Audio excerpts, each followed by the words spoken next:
ตั้งแต่คนเกิดขึ้นมาพูดผลมาพร้อมกันโดดเป็นหญิงเป็นชายขี้ไล่ผู้งามผู้ดีก็เป็นของเก่ามันมาตั้งแต่กำเนิดโลกครั้งแรกเลยผลในอาคัญยสูตรผลนะผู้หญิงผู้ชายก็เกิดขึ้นมาพร้อมกันโลดมันเป็นสัตว์ตัวอ่อนขึ้นมาพร้อมกันโลดมาแล้วกับง่วนดินมันเบิดไก่กับไก่มาพร้อมกันบ่ได้มาเป็นไข่ง่วกับง่วมาพร้อมกัน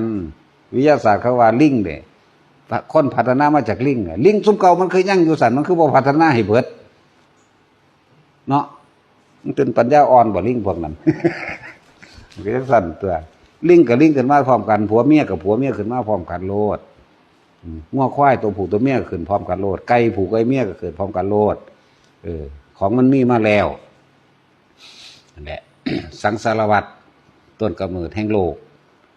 นี่เพิ่นว่าแค่อคัญญสูตรในการตั้งกราฟของภัตตรกัปแล้วก้อนนั้นมีอีกบ่มีก้อนนั้นมีอีกบ่มี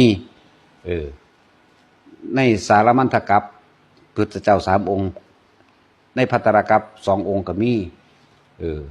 แล้วก็ใน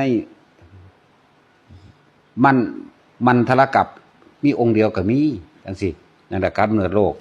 ถ้าจะไปหาหม่องที่สุดแห่งกำเนิดโลกเพิ่นถึงบอกว่าหาต้นไม่ได้แล้วที่สุดของโลกอยู่ไสหาปลายไม่มีเพิ่นก็เลยบอกว่าให้เฮาน่ะกลับเข้ามาอยู่ในปัจจุบันเถอะจะไปหาความหมายมันรู้แล้วแต่ของก็ยังเป็นทุกข์อยู่สิรู้ไปเฮ็ดหยังแม่นว่าสัตว์รู้ไปเฮ็ดหยังว่าคือจังเขาถามสมมุตินะ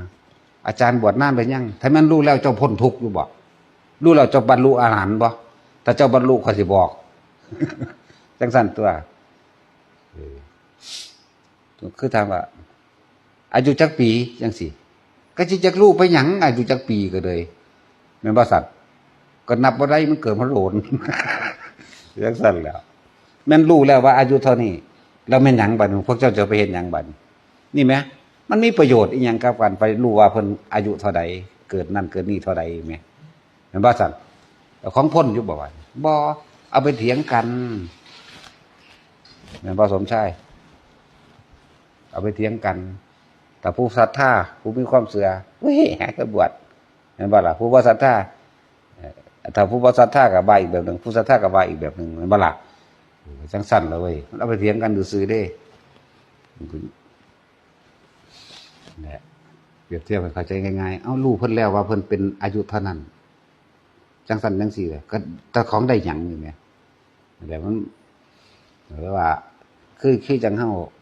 คือจังเขาเถียงกันว่าไก่กับไข่เกิดอีหยังมันก็เกิดพร้อมกัน มันมาซะก่อนแต่ที่แรกมันมาแล้ว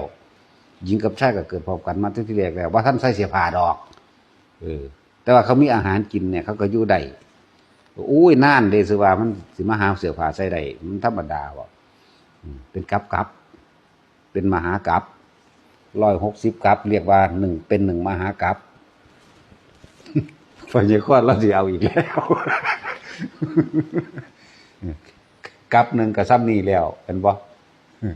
แล้วกับมหากัปอีกแบบหนึ่งเด้160กัปเป็น1มหากัปอีกเด้บัดนี้แล้ว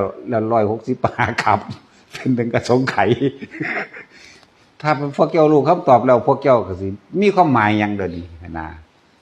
คอยรู้อยู่ได้คำตอบมันแต่พวกเจ้ารู้แล้วก็สิไปคิดให้มันเป็นบ้าเฮ็ดหยังจักว่าล่ะ